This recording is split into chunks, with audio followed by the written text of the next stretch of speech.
Hello from Topeka. I'm Marley Carpenter, your KSCPA lobbyist.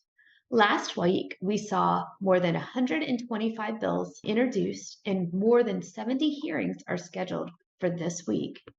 Laura Kelly presented her fifth State of the State address on Tuesday, kicking off her second term in office.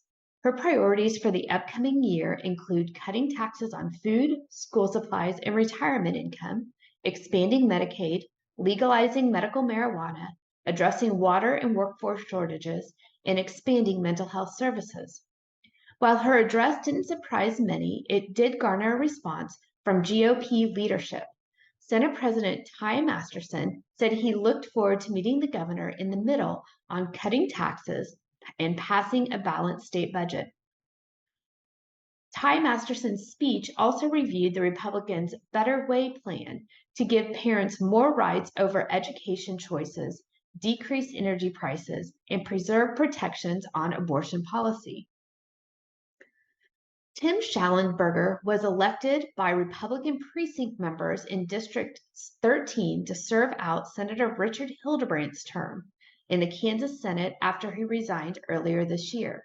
He was sworn into office this week and has already received his committee assignments, which include Commerce, Local Government, Transportation, and Transparency and Ethics. Schallenberger is not new to state politics. He formerly served as state treasurer, Speaker of the House, Kansas Republican Party chair, and Governor Sam Brownback's legislative director. Hildebrandt also left behind the Senate Majority Whip position. This week, the Republican caucus elected Senator Rich Kloos from Topeka to fill that position. On the tax front, property tax received attention this week in the Senate Assessment and Taxation Committee. They heard Senate Bill 8, which would significantly reduce the mandatory penalties for late filing or failure to file personal property renditions and the discovery of escaped personal property. The Senate Tax Committee also heard testimony on Senate Bill 41, which would allow Kansas retailers to retain 1.5% of retail sales and compensating use tax that they collect each month, but not to exceed $300. This bill would allow retailers to recover some of the costs associated with collecting and remitting sales tax for the state of Kansas. Next week, the House and Senate Tax Committee will continue to hear bills proposed by the governor, legislative leadership, and the business communities. Those bills include House Bill 2107 and 2109. Both of those bills will increase the threshold for taxes paid on Social Security benefit. House Bill 2110, which allows for the election of a single factor apportionment factor for companies in Kansas.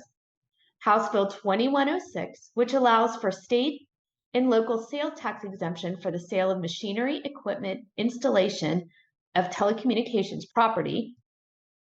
Senate Bill 54, which expands the state sales tax exemption on certain utilities but allows for the collection of local sales tax. And House Bill 2018, which provides a sales tax holiday for school supplies, computer, and clothing. The Kansas Department of Commerce also presented its annual report on incentives to the Legislative Post Audit Committee this year. The Kansas Department of Commerce highlighted the 274 economic development projects that have either retained or established more than 13,000 jobs in Kansas with $7.4 billion in capital investment. House Commerce will hear House Bill 2123 that develops the Right to Start Act, which is a targeted act for entrepreneurs and startup companies.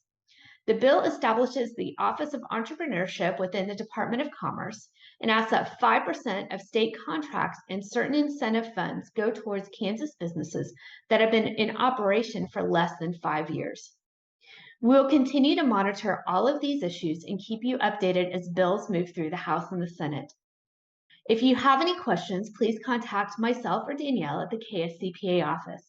Thanks so much, and we'll talk to you next week.